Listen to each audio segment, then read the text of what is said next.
الله وبركاته.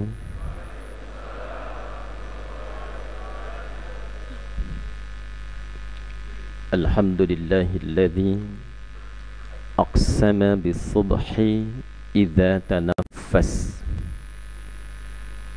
والصلاة والسلام على رسول الله نبينا وسيدنا محمد بن عبد الله الذي أبعد عن الوسوس، والصلاة والسلام على هذا النبي الكريم الحبيب الأمين وعلى آله وصحبه وذرياته وأمته إلى يوم الميعاد الذي فيه نتنفس بعد. Bapak Ibu sekalian, baru saja kita menunaikan sholat subuh berjamaah, diimami oleh imam kita dengan bacaan yang sangat fasih luar biasa. Semoga sholat kita diterima oleh Allah Subhanahu wa Ta'ala. Dibacakan tadi surah Rum, surah ke-30 setidaknya sampai ayat ke-24, memberikan pesan penting pada setiap muslim bagaimana menjalani kehidupan itu dengan terukur, terencana, dan diisi dengan nilai-nilai yang bermanfaat, yang manfaat itu dibawa sampai ia pulang menghadap Allah Subhanahu wa Ta'ala. Jangan sampai ada setiap muslim berkehidupan tidak tahu arah, hanya bangun, tidur, makan, beraktivitas, tidur kembali. Nah, inilah pesan penting yang disampaikan dalam kesempatan subuh tadi. Dan menariknya Bapak Ibu sekalian, saya ingin tarik pada dua hal yang sangat penting. Ada satu hadis yang populer didokumentasikan oleh Imam Muslim dalam kitab sahihnya, nomor hadis terangkai dari 162 sampai dengan 164. Dan gurunya Imam Muslim, Imam Al-Bukhari, dengan riwayat yang sama menyantumkan juga hadis ini dalam kitab sahihnya, nomor hadis setidaknya dari 3207. Riwayatnya tersambung pada sahabat Anas bin Malik radhiyallahu taala anhu dari Nabi sallallahu alaihi wasallam. Secara singkatnya, hadis ini dalam urutan yang panjang ingin menguraikan tentang esensi perjalanan spiritual Nabi Muhammad sallallahu alaihi wasallam dalam peristiwa yang kelak kita kenal dengan nama Isra Mi'raj itu. Isra'nya nanti ada di Quran surah ke-17, Mi'rajnya ada di Al-Quran surah ke-53, Al-Isra dengan An-Najm. Tafsirnya di Al-Bukhari dan Muslim. Dari perjalanan Mekah ke Masjidil Aqsa di Palestina, Mi'raj dari mulai menembus langit yang pertama disambut oleh Nabi Adam alaihissalam. Langit yang kedua ada Nabi Isa alaihissalam dan Yahya alaihissalam. Masuk kemudian tembus di langit yang ketiga, keempat, kelima, keenam, ketujuh. Saya cepat sampai kemudian Sidratul Muntaha. Inti akhirnya adalah untuk mendapatkan hadiah dari Allah berupa perintah salat 5 waktu. Jadi puncak perjalanan spiritual ini yang kemudian kelak dalam setiap bulan Rajab kita kenang dan kita peringati, intinya adalah mengembalikan kita pada esensi hadiah yang Allah berikan melalui Nabi Muhammad sallallahu alaihi wasallam, yaitu salat. Pertanyaan pertama, seberapa penting salat itu? Sampai saking pentingnya salat ini, perintahnya tidak biasa. Bapak Ibu sekalian, zakat itu perintahnya turun ayat, keluarkan zakat. Wa aqimus shalah wa atuz zakat. Khudz min amwalihim shadaqah. Puasa perintahnya turun ayat, langsung kemudian tunaikan. Ya ayyuhalladzina amanu kutiba alaikumus Siam, turun bulan Sya'ban tahun kedua Hijrah, sebulan kemudian Ramadan, tunaikan. Haji juga begitu, turun ayat, tunaikan. Tapi sholat itu beda sendiri. Saking istimewanya, saking pentingnya, didahului oleh peristiwa dulu, diperjalankan terlebih dahulu. Nabi contohkan jadi imam bagi para nabi dan rasul sebelumnya. kemudian menembus berbagai lapisan langit, lalu kemudian mendapatkan perintah dari Allah untuk menunaikan ibadah salat. Istimewa perintahnya. Perjalanan dari bumi, kemudian ke langit, balik ke bumi, hanya untuk mendapatkan perintah salat itu. Jadilah kemudian 5 waktu salat yang kita tunaikan dalam sehari setiap pergantian waktu dalam keseharian kita. Subuh pindah ke siang, ada salat. Siang pindah ke sore, ada salat. Sore pindah ke menjelang malam, ada salat. Malam masuk, ada salat sebelum tidur. Nah ternyata Bapak Ibu sekalian, salat itu semua yang terkait dengannya, di dalamnya terletak hikmah dan panduan kehidupan yang besar, yang menjamin setiap hamba Allah yang menunaikannya selama hidup akan mendapatkan 5 keistimewaan yang tidak didapatkan bagi orang yang tidak sholat. Perintahnya 5 waktu, pahalanya dikalikan 10 menjadi 50, dan keistimewaannya pun sama dengan jumlah penulaiannya. Ditunaikan 5 waktu, keistimewaannya 5. Dan semua nama yang melekat pada, baik nama sholatnya, gerakannya, bacaannya, dibuka sampai akhir, itu semua ada maknanya Pak Ibu. Jadi bukan sekedar nama biasa, bukan sekedar gerakan biasa, dibuka dengan takbir, ditutup dengan salam, tapi semua itu memiliki makna. Bagaimana caranya ada orang yang tadinya tidak baik, pelaku kriminal, itu dari mulai takbir sudah bisa menangis, selesai sholat jadi orang baik Pak. Dulu begitu. Ada orang yang rakusnya luar biasa, sholat jadi orang paling dermawan di masanya. Ada orang yang dulunya sombong, sholat berubah jadi orang yang rendah hati. Dan dengan sholat itulah mengantarkan satu kondisi masyarakat yang tadinya terbelakang, pasarnya rusak, egonya luar biasa, konfliknya begitu panjang, tiba-tiba kemudian dilatih dengan sholat ini, daerahnya berubah menjadi kota yang maju, mencerahkan, orang-orangnya baik, sampai namanya disepakati berubah dari Yathrib menjadi Al-Madinah Al-Munawwarah. Nah sekarang pertanyaannya, dengan sholat yang sama, jumlah rakaat yang sama, dengan nama yang serupa, apakah hasilnya kita dapatkan sama dengan orang-orang dulu yang pernah menunaikannya? Sementara setiap tahun kita selalu kenang peristiwa Isra Mi'raj ini, kita hadirkan bahkan dalam suasana yang sedikit formal, dengan pengajian, dengan esensinya sholat. Dari semua apa yang kita kerjakan dan kita hadirkan itu, berapa yang sudah kita dapatkan dari keistimewaan-keistimewaan yang melekat pada sholat itu. Nah karena waktunya kita singkat, ini sampai jam berapa saya ceramah ini? Oh baik. Ya baik ya. Ibu silahkan sampai jam 8. Saya jam 6 selesai ya. Itu sebelah sana sampai jam 8. Baik. Karena singkat kita bahas yang sederhana saja. Pertama nama sholat. Barusan yang kita tunaikan namanya apa? Subuh. Dan dia satu-satunya nama sholat yang punya 2 nama. Disebut dengan subuh, disebut juga dengan fajar. Baik. Selanjutnya setelah subuh sholatnya apa?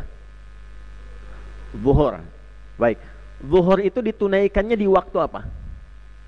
Siang. Siang itu bahasa Arabnya nahar. Kenapa sholatnya zuhur? Setelah zuhur itu apa?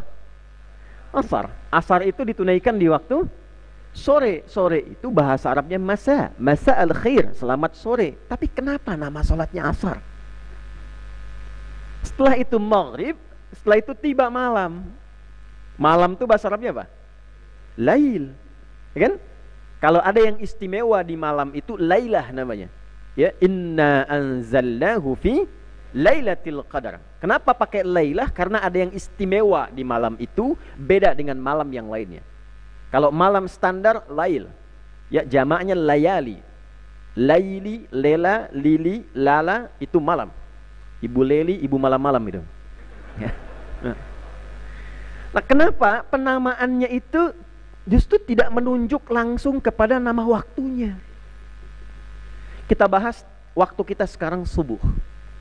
Dia punya dua nama, subuh dan fajar.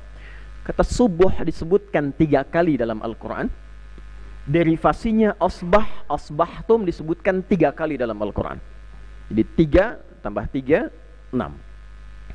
Fajar disebutkan 5 kali dalam Al-Quran. Derivasinya, kata kerja dan turunannya, itu ada 8 tambahan, jumlahnya 13.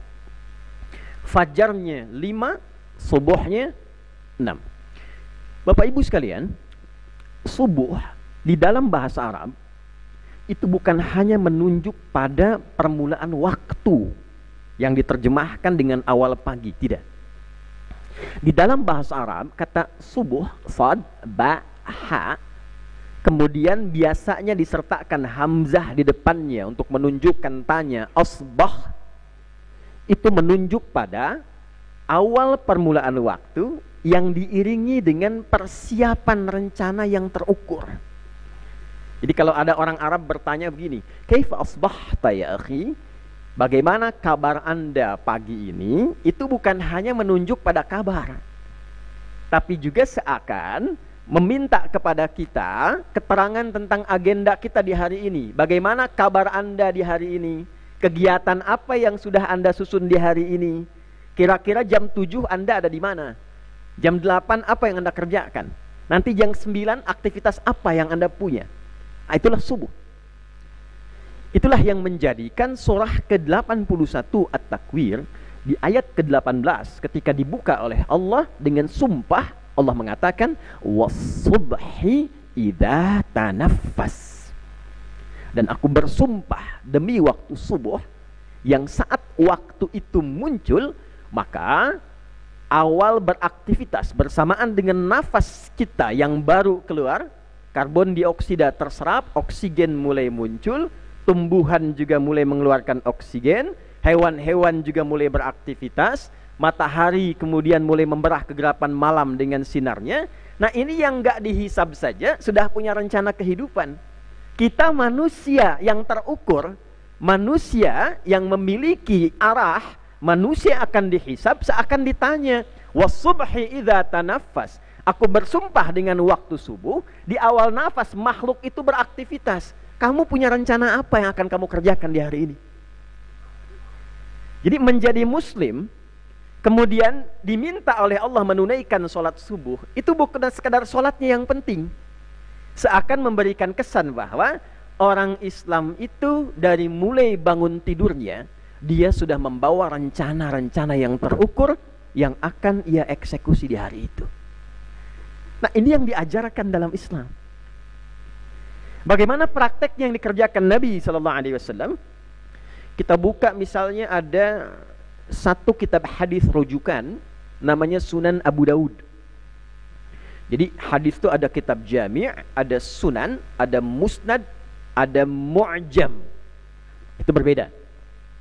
Kalau Anda mencari yang tematik, saya ingin tahu kegiatan Nabi dalam keseharian 24 jam misalnya, ya, maaf, beliau mengajarnya bagaimana, kalau di rumah seperti apa, bekerjanya bagaimana, tidurnya seperti apa, berpakaiannya bagaimana, tematik sifatnya, keluarkan kitab jami'. Seperti Sahih Al-Bukhari, ada 97 topik, ayatnya apa, hadisnya apa, uraiannya bagaimana secara singkat. Kalau Anda ingin mencari tuntunan yang susunannya bersifat fikih, dari mulai bab tentang air, tentang sholat, tentang bangun dari tidur, menyiapkan agenda, itu cari kitab sunan namanya. Di antara kitab sunan yang populer, ada yang dituliskan, dikodifikasikan, dihimpun oleh sosok ulama besar namanya Sulaiman, Syekh Sulaiman As-Sijistani dari Sijistan. Saking beliau pakarnya dalam pengetahuan tentang hadis, itu kalau ditanya hadis, lisannya mudah melunakkan hadis. Ini sahih, ini dhaif, yang ini benar, yang ini bermasalah. Sampai ada komentar dari Ibnul Qayyim Al-Jauziyah rahimahullahu ta'ala, kalau dulu ada Nabi Daud mudah melunakkan besi dengan tangannya, maka ini Abu Daud. mudah melunakkan hadis dengan lisannya. Nah, dari situlah diantara makna kunyah Abu Daud dipahami bukan sekedar kunyah biologis, tapi juga kunyah pengetahuannya tentang hadis. Nomor hadis 1367 dari Ibnu Abbas radhiyallahu taala anhuma. Bapak dan Ibu yang belum berangkat haji atau umrah, saya doakan mudah-mudahan dipercepat ya. Nah, baik. Nah, tidak cukup dengan amin, nabung ya. Kenapa saya cerita ini? Saya gambarkan begini. Kalau nanti Anda mau tawaf, ada pintu namanya Babus Salam. Ya, jadi kalau sekarang ini Zam-Zam, saya ilustrasikan begini. Ya, kalau ini nanti takutnya endorse, air masjid bukan? Nah, nanti bikin air supaya nanti muncul ya. Ini Zam-Zam, keluar, sampingnya ada Sofwa, di samping sini ada Istana Raja. Lurus, belok kanan. Ini arah umrah ke kanan. Nanti sebelah kiri itu ada pintu 26, Gate Ismail. Masuk kita umrah. Sekarang kita lurus aja ke kanan. Ini ada pintu keluar yang dari istana, CTP warna putih satu. Terus sampai ke ujung, itu ada Gate Nabi. Hampir sebelum ujung, sebelah kiri ada pintu namanya Babus Salam. Belok langsung ke kiri, turun ke bawah, itu pintu sejajar dengan rumah Nabi. Saya pernah mengambil gambar, ya, matahari itu terbit dari bukit persis di atas rumah Nabi, itu sinarnya persis ke Babus Salam lurus gitu. Ini bukan cocok logi ya, hanya waktu itu kelihatannya begitu. Jadi begitu turun dari Babus Salam, di balik pintu itu dulu rumahnya sahabat Nabi sekaligus paman Nabi, Abbas bin Abdul Muttalib. Punya anak yang bungsu namanya Abdullah. Abdullah ini dari sejak lahir oleh ayahnya diniatkan menjadi pribadi khusus seorang ulama, pakar Quran, pakar hukum. Maka diinvestasikan oleh orang tuanya, langsung didekatkan ke Nabi dan disertakan selalu dalam majlis Nabi. Majlisnya di mana? Di Bukit Sofa itu, Darul Arqam. Jadi kalau dari situ kurang lebih 7 meter naik ke atas, di situ tempat seorang anak muda, pengusaha, entrepreneur, usia 17 tahun. Diajak oleh Utsman bin Affan radhiyallahu taala anhu masuk Islam, maka tergabung dalam 40 orang pertama yang awal masuk Islam. Dikenal dengan as-sabiqunal awwalun. Mewakafkan rumahnya untuk menjadi tempat Nabi mengajar, majlisnya Nabi. Maka yang terjadi apa, Bu? Ini sebelum sampai ke yang terjadi, ini sunnah dalam Islam supaya orang tua itu mulai menyiapkan arah bagi anaknya. Anak pertama mau kemana? Siapkan. Anak kedua seperti apa? Anak ketiga bagaimana? Sehingga nanti setiap anak yang Allah amanahkan dan karuniakan melengkapi kebahagiaan dan visi misi rumah tangga dalam kehidupan. Nah, Abbas ini dengan istrinya menjadikan anak pertama yang sulung khusus melayani Nabi, anak yang bungsu itu khusus belajar ilmu dari Nabi. Sehingga sebelum Nabi wafat sallallahu alaihi wasallam, Nabi wafat di pangkuan Sayyidah Aisyah, ada sosok yang membawakan air dalam bejana untuk Nabi berwudu, itulah Fudail, anak sulungnya Abbas radhiyallahu taala anhu. Yang bungsu dari kecil tuh senang di majlis Nabi. Sehingga merasa punya rasa cinta ke Nabi, dari merangkak, lihatnya senyum Nabi, kasih sayang Nabi. Nabi kan begitu, orang baru lihat tuh sudah jatuh cinta. Senyumnya, akhlaknya, kebahagiaannya.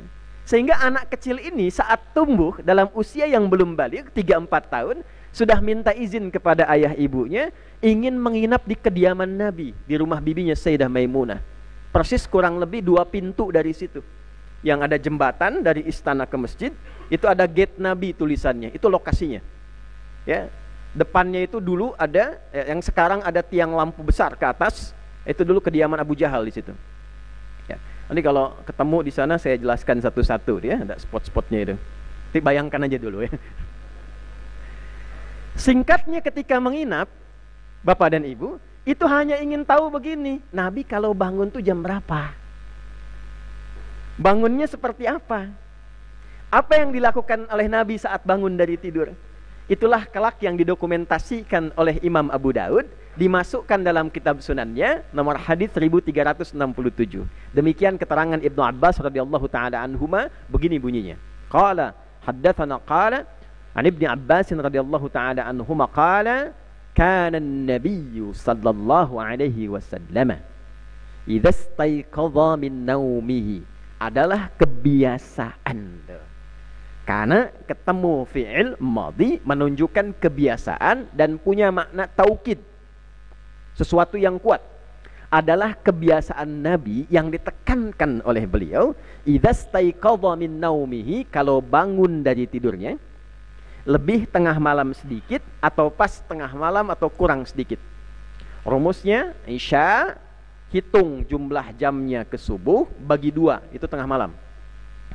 Misal ba'da Isya jam 8, subuh 4.29 tadi kan, taruhlah 4.30 tuh, jumlahkan berapa, bagi 2, ketemu tengah-tengah. Jelas? Nah, misal ketemunya jam 2, misal saja. Bangun jam 2 lebih sedikit, setengah 3 atau jam 3, kadang pas jam 2, kadang kurang sedikit, misal. Nah, sekarang apa yang dikerjakan Nabi pertama kali? Pertama, fajalasa, Nabi duduk dulu. Nah, jadi nggak langsung berdoa, Bu. Ya, duduk dulu, tenangkan dulu, darahnya mengalir dulu dengan baik. Ya. Yang kedua, wa masaha biyadihi min athari naumi. Nabi menghilangkan dulu bekas ngantuknya. Ngantuknya hilang dulu. Nggak langsung baca doa. Jadi doa itu dalam Islam dipandu, dibacakan dalam keadaan sadar, bukan mengantuk. Alhamdulillahilladzi ahyana ba'dama amatana wa ilaihin nusyur. Bangunnya jam 3 pas amat melek setengah 6. Ada kan? Nah, makanya coba dicek lagi di Masjid Agung Sunda Kelapa ini udah bagus adzan subuhnya tuh. Kadang beberapa tempat saya suka senyum sendiri, Bapak Panglima TNI itu kalau dengar adzan subuh. Di Arab itu sepanjang saya di sana, beberapa tempat itu kami belajar, subuh itu Pak, biasanya, ini lompat sedikit, kalau as-salatu khairum minan naum, itu salatnya panjang, naumnya pendek. As-salatu khairum minan naum. Di kita dibalik, Bu. As-salatu khairum minan naum. Tidur lagi kita. Naumnya yang panjang tuh. Nah, ini Nabi itu sadar dulu. Begitu sadar, baru berdoa. Nah, ternyata sebelum doa itu alhamdulillahilladzi ahyana, yang nanti diriwayatkan di Al-Bukhari, itu ada pengantar dulu. Wa qara'a khawatima Ali Imran. Ini yang jarang diviralkan. Jadi begitu beliau kemudian sadar, duduk, hilang bekas ngantuknya, lalu beliau membacakan 11 ayat terakhir surah Ali Imran. Dari inna fi khalqis samawati wal ardi wa ikhtilafil laili wan nahari laayatil liulil albab. Terus sampai ya ayyuhalladzina amanu sabiru wasabiru warabitu wattaqullaha la'allakum tuflihun. 190 sampai ayat 200. Bapak Ibu, rangkaian 11 ayat itu adalah rangkaian petunjuk agenda kehidupan kita. Jadi baru bangun tidur itu Nabi membimbing kita. Alladzina yadhkuruna Allaha qiyaman wa qu'udan wa 'ala junubihim wa yatafakkaruna fi khalqis samawati wal ard. Rabbana ma khalaqta hadza batila subhanaka faqina 'adzaban nar.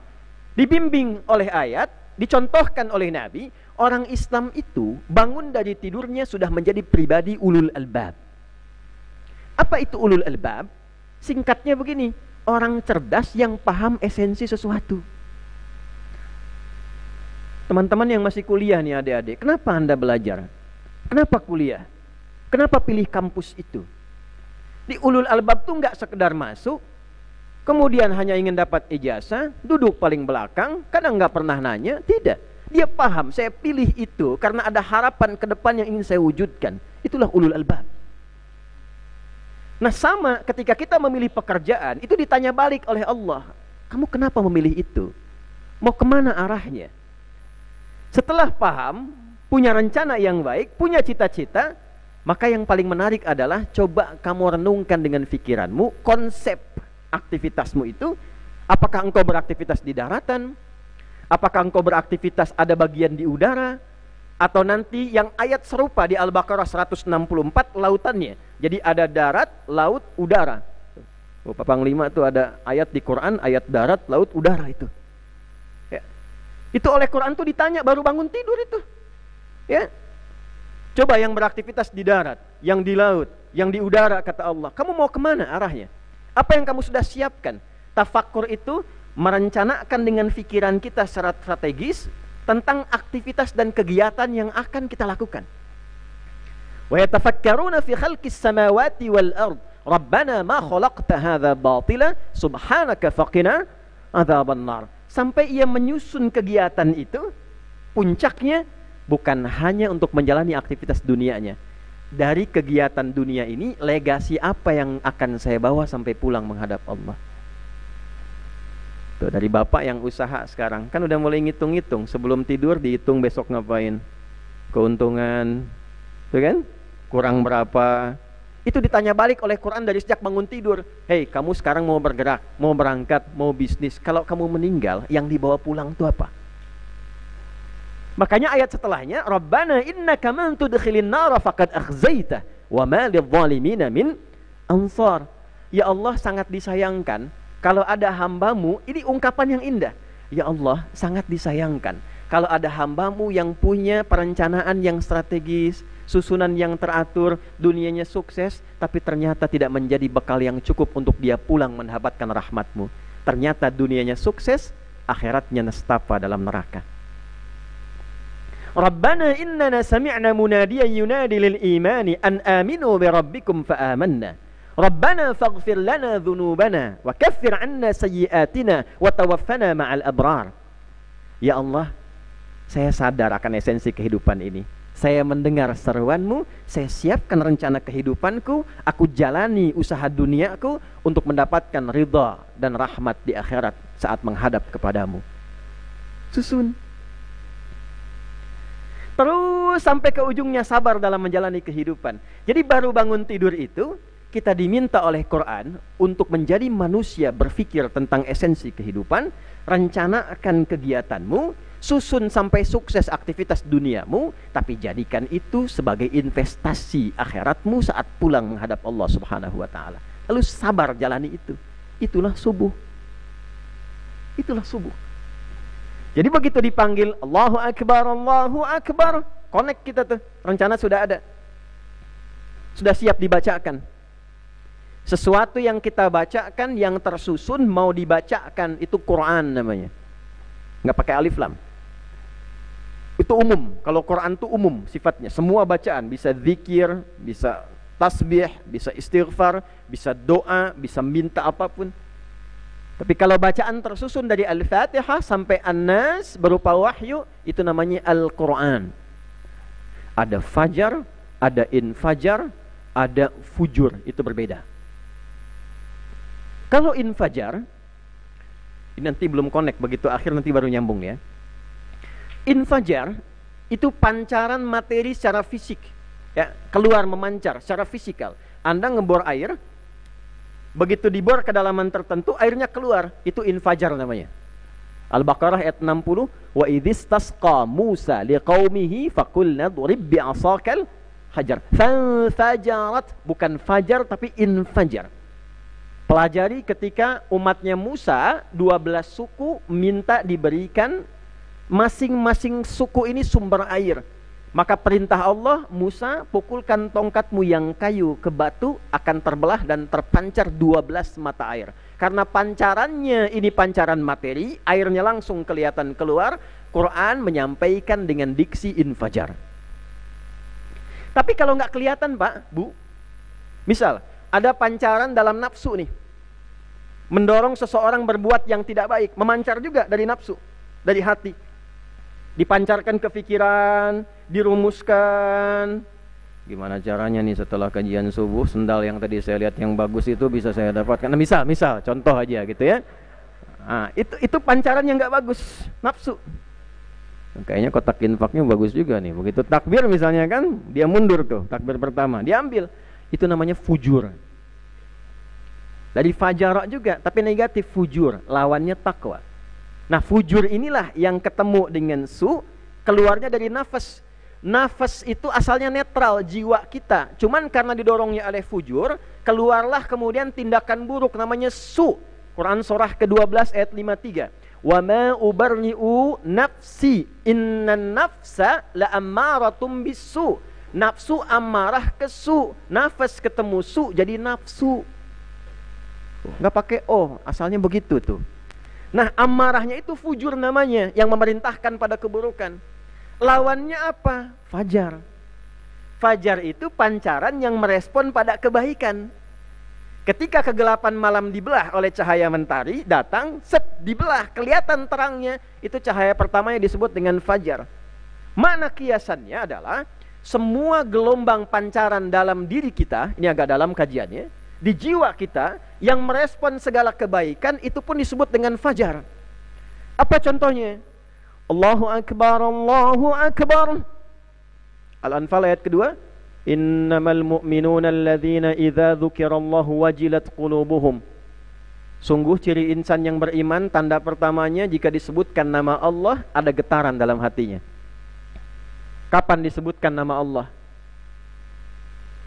Diperdengarkan di telinga kita. Telinga bahasa Arabnya udhun, jamaknya azan. Setiap azan, kenapa disebut azan? Karena lafadznya diperdengarkan oleh Allah melalui muadzin sampai ke telinga kita. Begitu terdengar telinga, Allahu Akbar, Allahu Akbar. Yang dengar telinga, tapi kan yang bergetar hati. Itu teman-teman mohon maaf, itu getaran khusus, istimewa. Nggak sama dengan getaran lain. Getaran cinta ada.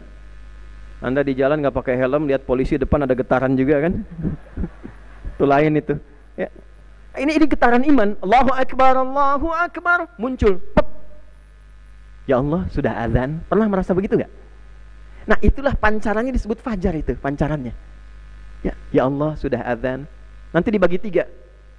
Kalau kalimat tadi muncul pas dengan seruan azan, misal subuh 4:29, Allahu Akbar, Allahu Akbar.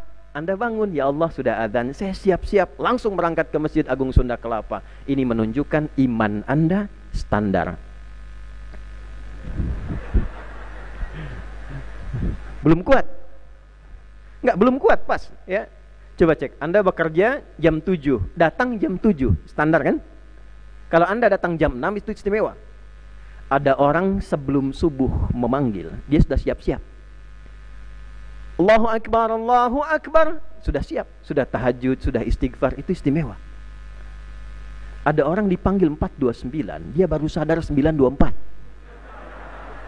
Itu lemah.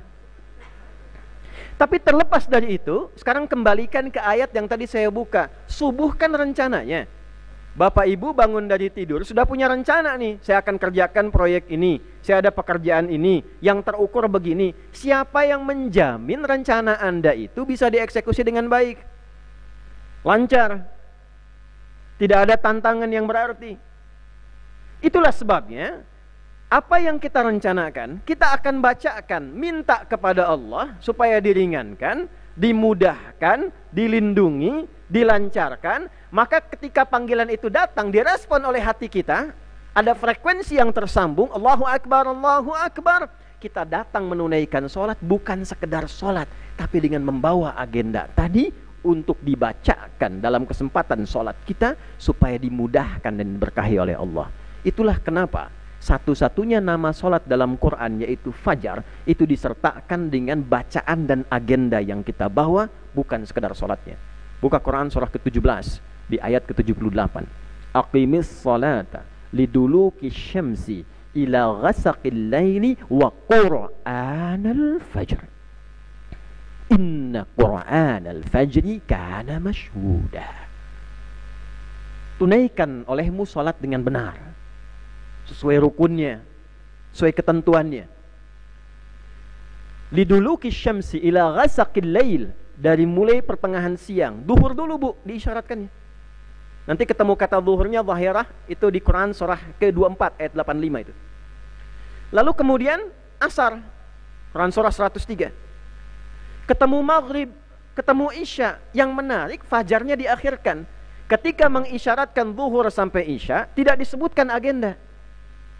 Tapi ketika menyebutkan fajar, agendanya dimasukkan. Wa Qur'anal fajr. Inna Qur'anal fajri kana mashhuda. Bisa Allah mengatakan begini, bisa di luar Quran ya. Aqimis salata liduluki syamsi ila ghasaqil laili wal fajri. Kenapa ada Quran di situ? Karena Allah menginginkan kita datang menunaikan sholat di awal waktu ini bukan sekedar sholat, tapi ditanya balik, setelah sholat ini kamu mau ngapain? Aktivitas kamu apa yang ingin aku mudahkan? Kegiatan kamu apa yang ingin aku lindungi? Karena itulah ketika kita datang bawa agenda, malaikat berkumpul bu, Pak. Inna Qur'anal fajri kana mashhuda. Semua bacaan yang kita sampaikan di waktu subuh, saat kita menunaikan sholat itu, bukan hanya bacaan-bacaan sholat yang didengar, doa kita itu dijabah. Apa yang kita minta itu langsung disaksikan. Yang menyaksikan siapa? Buka lagi Al-Bukhari. Nomor hadis berapa? Nomor hadis 555. Terdapat juga di hadis Muslim. Perhatikan kalimatnya. Qala Nabi sallallahu alaihi wasallam, dari Nabi sallallahu alaihi wasallam, sanadnya ke sahabat Abu Hurairah menyampaikan, yata'aqabuna fikum malaikatul laili wa malaikatun nahar. Malaikat penjaga yang menyertai kita siang dan malam itu ada sif-sifan, kata Nabi. Berkumpul kedua-duanya fi salatil fajri wa salatil asri.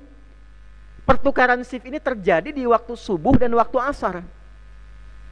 Kemudian fayas'adul ladzina batu, maka ketika ditinggalkan yang shift jaga ini, yang lain naik, apa yang terjadi? Fayas'aluhum wallahu a'lam.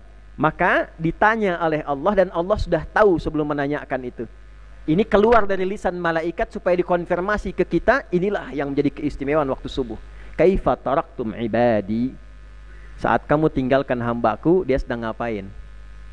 Nah, Allah sudah tahu. Ini bahasa pertanyaan yang sesungguhnya ketika ditampilkan sudah diketahui jawabannya. Ya. Apa kata malaikat?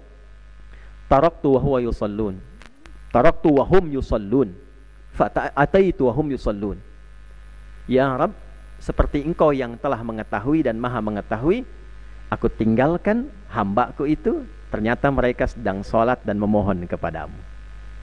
Dan ketika yang satu shift datang pun, dia mengatakan, aku datang ketika hambamu sedang sholat dan sedang memohon kepadamu. Bapak ibu sekalian, malaikat pun mengkonfirmasi bukan hanya sholatnya yang penting, tapi agenda-agenda kita yang kita bawa sebelum kita eksekusi. Itulah sebabnya kenapa zuhur enggak disebutkan agenda, asarnya tidak, maghrib sampai isyanya, karena itu waktu kita mengeksekusinya. Pertanyaan saya, dari sekian banyak kita menunaikan ibadah sholat subuh sampai detik ini, berapa subuh yang maknanya sudah senafas dengan apa yang diisyaratkan oleh Al-Quran dan hadis tadi? Berapa banyak agenda yang sudah kita siapkan menjelang subuh? Bahkan ada orang bu, di Quran itu disebut oleh Allah itu langsung sebagai calon penghuni taman surga yang sedang beraktivitas di bumi. Dua aja dulu dua. Suratnya pun gak usah panjang-panjang dulu.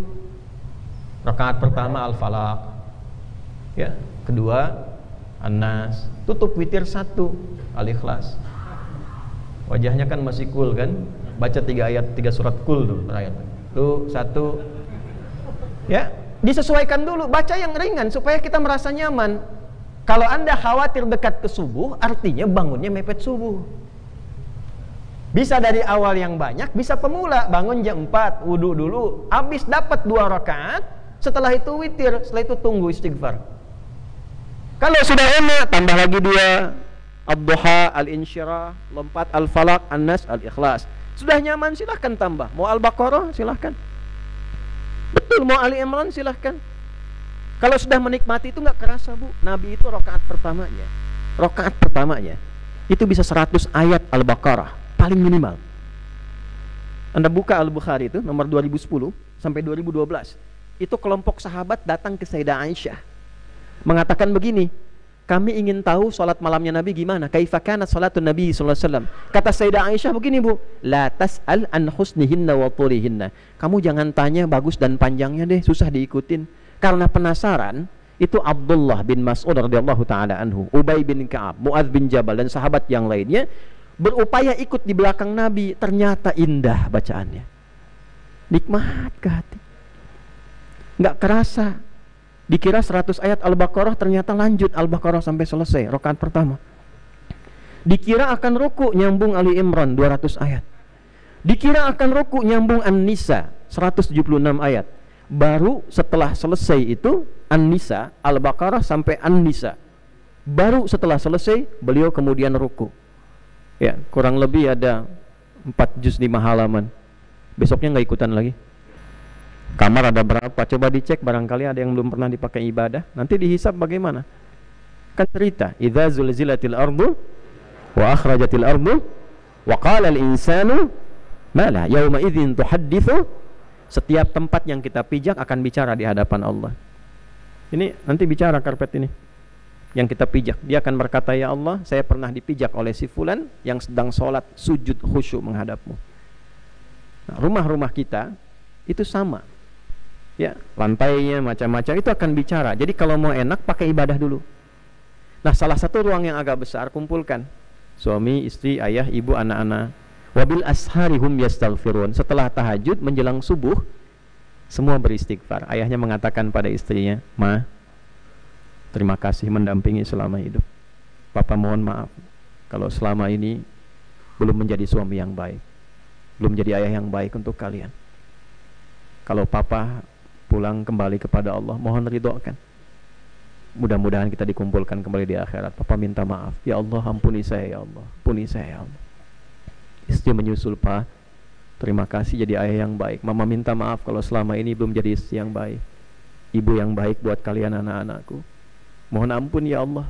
Mohon ampun kalau kelak hisab itu akan menjadi berat karena kekurang mampuan hamba dalam berbuat baik." Anaknya nyusul, yang sulung, sampai yang bungsu minta maaf. "Pak, Ma, terima kasih jadi ayah dan ibu yang baik. Mohon maaf Nanda sampai hari ini belum bisa berbakti yang sempurna, belum bisa membahagiakan mama dan papa. Ya Allah, ampuni kami." Semua beristighfar, "Ya Allah, ampuni kami ya Allah. Astagfirullahaladzim, astagfirullahaladzim." Itu disebut oleh Quran sebagai keluarga yang sedang beraktivitas di bumi, calon penghuni taman surga. Dan orang-orang yang seperti ini itu hidupnya tenang, Pak, jauh dari masalah. Karena setiap malam dia selesaikan, sebelum subuh dia damaikan.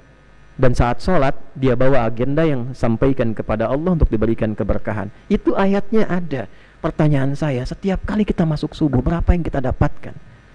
Berislam itu kalau cuma jadi teori nggak akan terasa nikmatnya. Tapi kalau kita amalkan, disitulah letak keunggulannya. Maka di kesempatan subuh ini saya hanya ingin menegaskan, mari kita perbaiki cara kita menunaikan ibadah sehingga terasa kenikmatan sebagai hamba, sebagai muslim. Dan mudah-mudahan dengan itu kita diberkahi oleh Allah Subhanahu wa ta'ala. Saya kira ini yang bisa saya sampaikan. Tadi bisik-bisik menyampaikan 5:30 siap-siap gitu ya, jam 6. Ini ada pertanyaan atau cukup? Cukup ya? Baik, saya tanya sebentar, bisa dipahami uraian saya? Jelas? Baik ya, ada ayat di Quran surah ke-5 Al-Maidah dari ayat 100 itu Allah mengatakan, "Ya ayyuhalladzina amanu la tas'alu an asya'a in tubdalakum tasukum." Tapi ayat ini khusus untuk yang beriman saja. Hei orang-orang beriman dimanapun kau berada, jika uraian sudah jelas disampaikan padamu, jangan kau banyak pertanyakan kembali. Khawatir dia yang sudah jelas menjadi tidak jelas karena pertanyaanmu. Kalau engkau beriman, kalau engkau beriman. Pertanyaan saya, jelas uraian saya? Paham? Masih beriman kita? Masih. Ada pertanyaan? Alhamdulillah. Allahumma taqabbal minna innaka antas sami'ul 'alim wa tub 'alaina innaka antat tawwabur rahim. Allahumma nahmaduka hamdan kama 'allamtana an nahmadak wa nashkuruka shukran kama 'allamtana an nashkur. Antal muqaddim wa antal muakhir bi yadikal khair innaka 'ala kulli shay'in qadir. Allahumma salli wa nusallim 'ala habibikal karim rasulika al-mustafa al-amin sayyidina Muhammadin wa 'ala alihi wa sahbihi ajma'in.